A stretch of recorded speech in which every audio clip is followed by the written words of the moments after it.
Olá, seja muito bem-vindo a mais um Direto com a Palavra, nossa única regra de fé e prática. Discorremos aqui a leitura da lição da escola sabatina, uma inspiração menor para guiar-nos para a inspiração maior, que são as Sagradas Letras, né?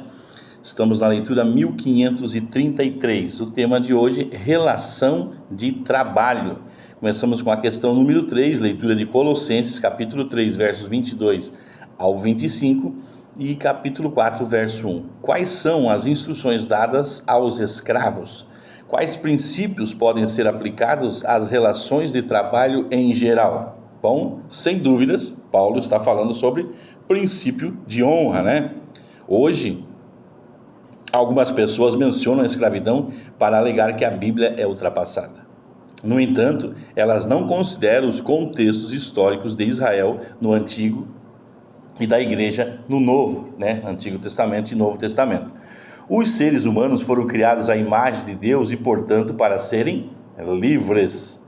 A lei mosaica proibia manter um compatriota como escravo perpétuo e estabelecia 6 anos como o período máximo de serviço para quitar uma dívida financeira.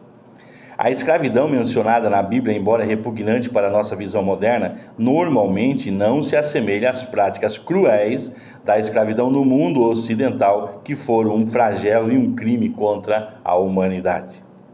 Nos tempos do Novo Testamento, a igreja atuava numa sociedade rígida pela lei romana, que permitia a posse de escravos.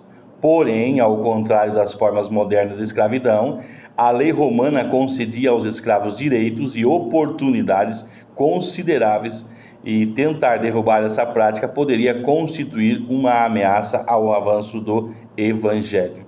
De fato, dentro da igreja, ao contrário do que acontecia na maioria da parte do Império Romano, a primeira obrigação do escravo era para com Deus.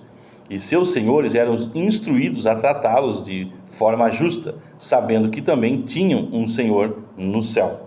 Além disso, Paulo orientou Filemão a não tratar Onésimo como um escravo, mas como seu irmão. Na verdade, tanto no Antigo Testamento quanto no Novo Testamento, os crentes são chamados de escravos ou servos de Deus, né? Paulo diz: já não sou mais escravo do pecado, né? Mas servo do Senhor, né? Mais servo de Cristo, mais escravo de Cristo. Mesmo que não concordemos com as circunstâncias culturais em que alguns textos bíblicos foram escritos, devemos ainda aceitar a autoridade do texto.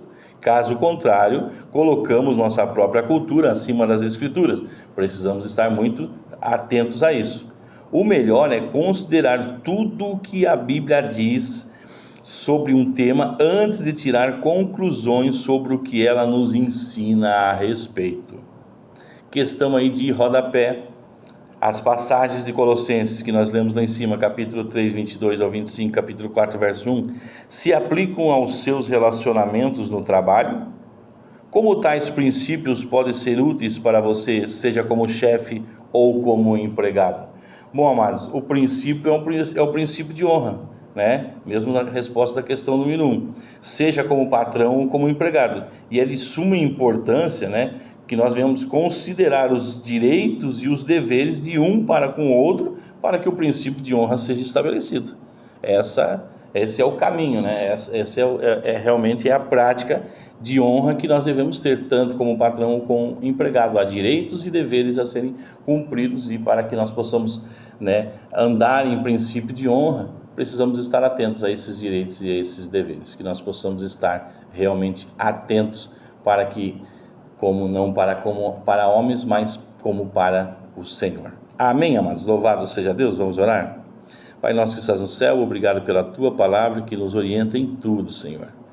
Nós te somos gratos, não temos palavra para expressar, meu Deus, para termos uma gratidão que chegasse a ponto de realmente o que Tu mereces, Senhor, da nossa expressão, mas nós não temos.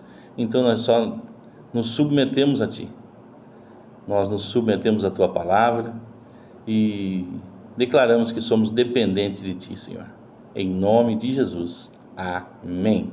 Um forte abraço e que Deus vos abençoe.